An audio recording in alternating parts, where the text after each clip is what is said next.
तो last part में हमने देखा था कि शियोकी नाइट वॉचर की टीम के साथ स्कूल में आ गया था, जहां उन्होंने नंदा डीमन के कई सारे साथियों को मार दिया था, जिसमें जिंग यू नाम के नए कैरेक्टर ने शियोकी की बहुत मदद की थी। ऊपर से उसने ये भी पता लगाया था कि असली नंदा डीमन यी फाई की गर्लफ्रेंड नहीं बल्कि यी फाई खुद है। अब आगे तो इस पार्ट की शुरुआत में उन्हें पता चलता है कि शियोकी ने अपने साथियों के साथ मिलकर नंदा डीमन को खत्म कर दिया था और इस वक्त वो अपने ड्रीमिंग वर्ल्ड में है, जहां उसके सामने नंदा डीमन और यी फाई है। तभी शियोकी नंदा डीमन को डराते हुए उससे पूछता है कि जो सब तुमने किया था उसके पीछे की क्या वजह थी।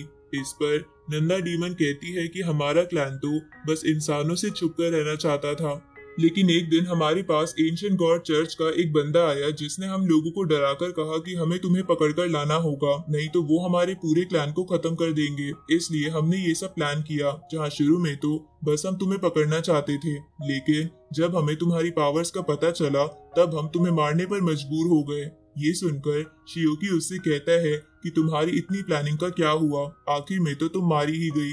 इस पर नंदा डीमन कहती है कि मैं तुम्हें आराम से मार देती, पर तुम्हें यीफी ने बचा लिया, क्योंकि यीफी बहुत काइंड हार्टेड पर्सन है।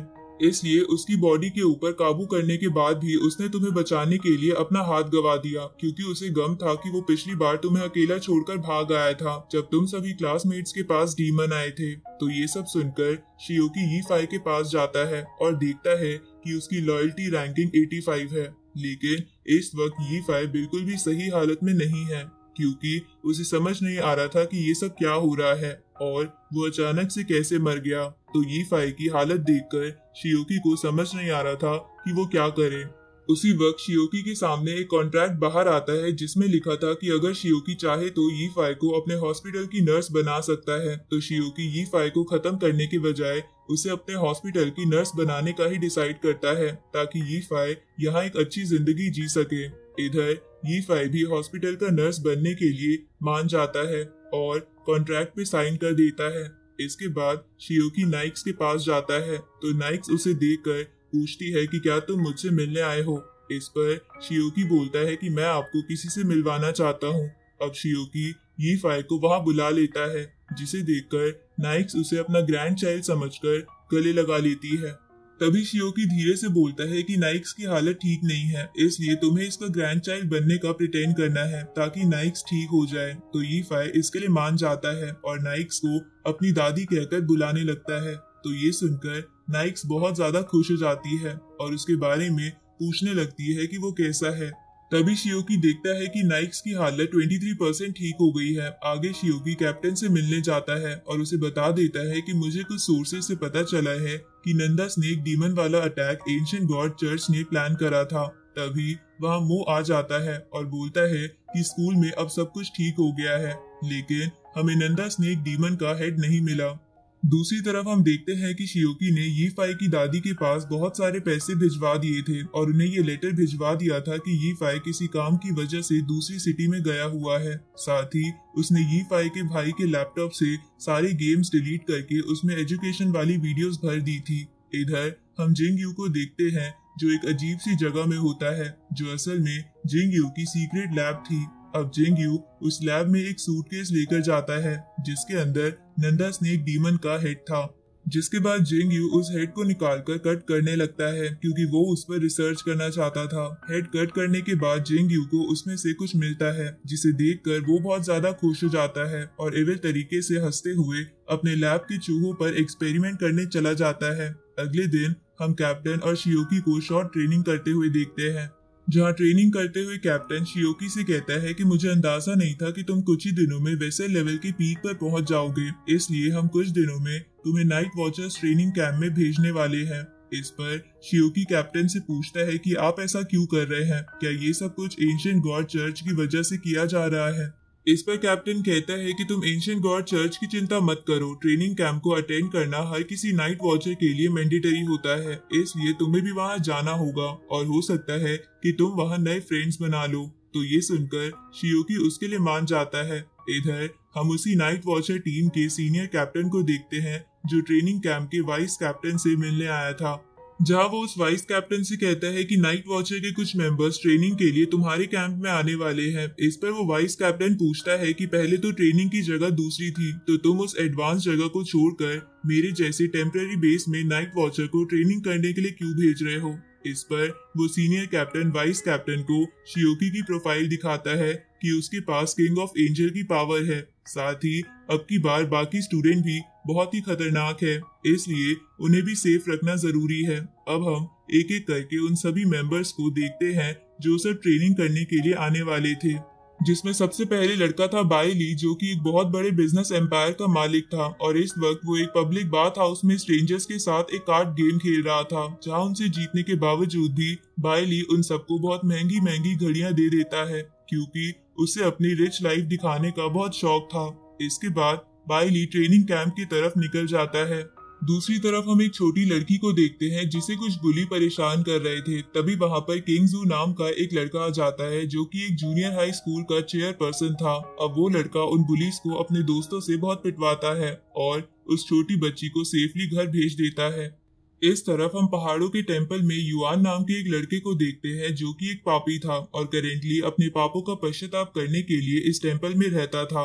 अब उसे टेंपल का मॉन्क युआन को उस ट्रेनिंग कैंप में जाने के लिए कहता है, क्योंकि हो सकता है जब युआन दुनिया को डीमन से बचाएगा तो उसके पाप धुल जाए। तो युआन वहां जाने के लिए मान जाता है। इधर हम एंशिएंट गॉड चर्च में यीयू नाम के एक सीनियर को देखते हैं, जो कि एक दूसरे सीनियर से कहता है कि मुझे माफ कर देना, हम इस बार शियोकी को लाने में कामयाब नहीं हो पाए, लेकिन मैंने उसे लाने के लिए कुछ और प्लान्स बना लिए हैं। इस तरफ हम देखते हैं कि कैप्टन और रिसर्चर शियोकी को ट्रेनिंग कैंप छोड़ने के लिए जा रहे थे और दूसरी तरफ होंगिंग ऑफिस में जाती है जब वहां पर कोई भी नहीं था। तभी ऑफिस में लगा एंशिएंट गॉड चर्च वाला बॉम्ब फट जाता है, लेकिन किस्मत से होंगिंग उस बॉम्ब ब्लास्ट में बच जाती है और बाहर नजर रख रहे एंशिएंट गॉड चर्च वाले बंदे को भी देखकर पकड़ लेती है। दूसरी तरफ हमें पता चलता है कि यीयू ने शियोकी को पकड़ने का काम एंशिएंट गॉड चर्च के कुछ लोगों को दे दिया था, जो कि अलग अलग सिटी से आकर इकट्ठा हो रहे थे। इधर यीयू के सामने बैठा सीनियर पूछता है कि तुम इतना सब कुछ सिर्फ एक बच्चे के लिए कर रहे हो, ऐसा करने से तो नाइट वॉचर की टीम हमारी दुश्मन बन जाएगी, तो तुम्हें क्या पक्का यकीन है कि शियोकी बहुत स्ट्रांग है। ये सुनकर यीयू कहता है कि तुम सोच भी नहीं सकते कि शियोकी आगे जाकर हमारे लिए कितनी बड़ी मुसीबत बन सकता है।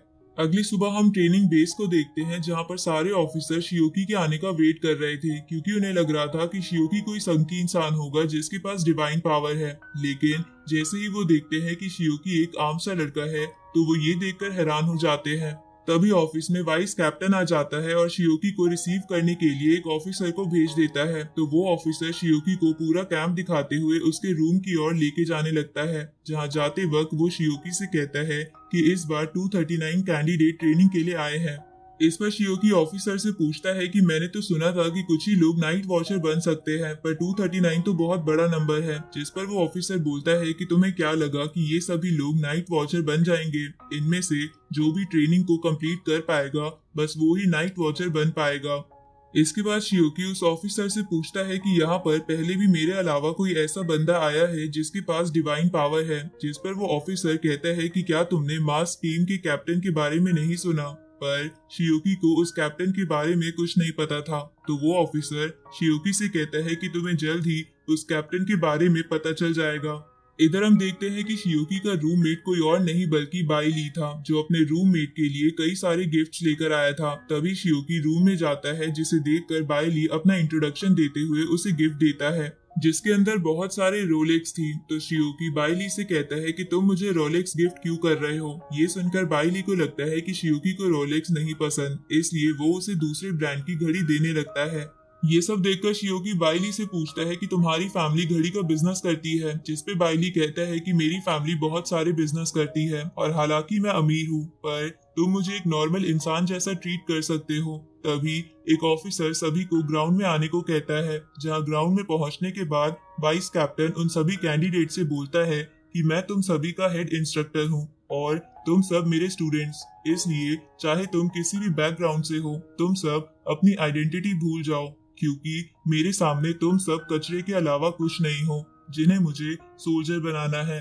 साथ ही वो वाइस कैप्टन और बोलता है कि तुम्हारी करंट कंडीशन ऐसी है कि तुम रियल एनिमे का एक भी अटैक झेल नहीं पाओगे। ये सुनकर कैंडिडेट में खड़ा किंग जू उस वाइस कैप्टन से कहता है कि मैं आपकी बातों पर विश्वास नहीं करता, मैं आराम से मेंबर्स को मार सकता हूँ। तो अब किंग जू को देखकर कई सारे और स्टूडेंट्स बोलने लगते हैं कि हम आराम से किसी को भी मार सकते हैं। ये सुनकर वो वाइस कैप्टन कहता है कि अगर ऐसा है तो चलो एक गेम खेल कर देखते हैं।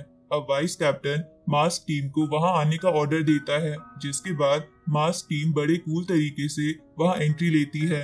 और फिर वो वाइस कैप्टन सबसे कहता है कि ये मास्क टीम एक स्पेशल टीम है जिनका लेवल तो हाई है, पर ये अपना लेवल ऐसे लेवल पर कर लेंगे जिसके बाद अगर तुम में से किसी ने भी इनमें से एक मेंबर का मास्क उतरवा दिया तो तुम्हें बिना ट्रेनिंग के पास कर दिया जाएगा, और अगर तुम ऐसा नहीं कर पाए तो तुम्हें मेरी हर बात माननी होगी। तो वो स्टूडेंट्स इसके लिए मान जाते हैं, जिसके बाद नाइट वॉचर टीम तुरंत ही उन सभी को अपनी टैबू पावर से पीटना शुरू कर देते हैं, जिन्हें देखकर ऑफिसर भी हैरान थे कि ऐसे लेवल पर करने के बाद भी मास्क टीम कितने अच्छे से लड़ती है। इधर शियोकी बाई ली को लेकर उस ग्राउंड से दूर भाग जाता है, जिसे मास्क टीम का कैप्टन भी नोटिस कर लेते हैं क्योंकि शियोकी बहुत तेज भाग रहा था।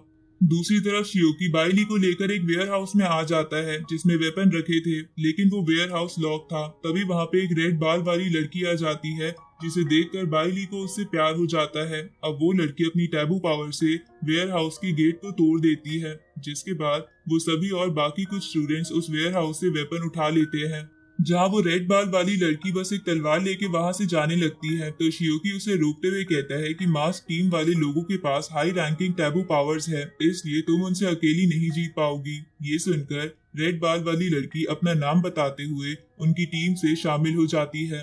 तभी बाइली उस रेड बाल वाली लड़की जिसका नाम मोली था उसे महंगी महंगी घड़ियां दिखाने लगता है, लेकिन तभी शियोकी एकदम से मोली के पीछे जाकर एक मास्क टीम के मेंबर के अटैक को रोक लेता है। तो वो मेंबर कहता है कि तुम तो सच में अनोखे हो, जो तुम्हें मेरे यहाँ होने का पता चल गया। उसी वक्त मोली उस मेंबर के हाथ को काट देती है, लेकिन वो देखती है कि उसका हाथ फिर से ठीक हो गया है। ये देखकर मोली को लगता है कि उस बंदे के पास रीजनरेशन की पावर है, लेकिन शियोकी उसे बताता है कि उसके पास रीजनरेशन पावर नहीं है, बल्कि वो अपने टैबू पावर से अपनी बॉडी के पार्ट से वेपन को आर पार निकलवा सकता है।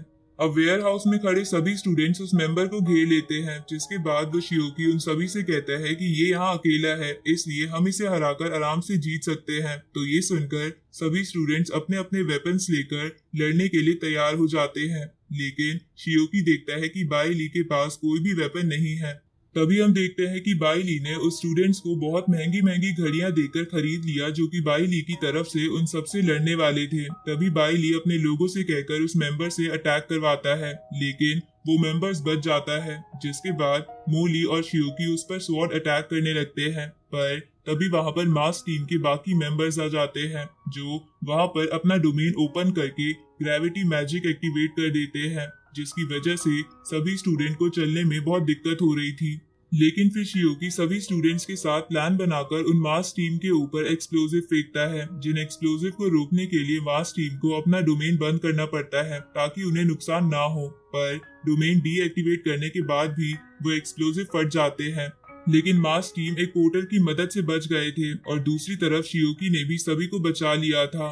इधर मास टीम का एक मेंबर अपने कैप्टन से कहता है कि मैंने तो पहले ही कहा था कि वो डिवाइन पावर वाला बंदा बहुत ही पावरफुल है, इसलिए हमें पहले उन सभी स्टूडेंट्स को हराना चाहिए। तो ये सुनकर कैप्टन इसके लिए मान जाता है, जिसके बाद वो सभी अलग अलग होकर बाकी स्टूडेंट्स की तरफ चले जाते हैं। इधर शियोकी, मूली और बाई ली भी उन्हें जाते हुए देख रहे थे, जहां उनके जाने के बाद शियोकी उन दोनों से कहता है कि अब कुछ ताकतवर स्टूडेंट्स ही बच गए होंगे जो धीरे धीरे मास टीम को थका देंगे, जिसके बाद हम उन्हें हरा देंगे। इधर हम एक बिल्डिंग में युआन और कुछ स्टूडेंट्स को देखते हैं, जहां पर युआन एक जगह चुपचाप बैठा था। तो बाकी स्टूडेंट्स उसे कहते हैं कि मास टीम का एक मेंबर हमारी बिल्डिंग में आ गया है, इसलिए तुम हमारी मदद करो वरना हम मारे जाएंगे।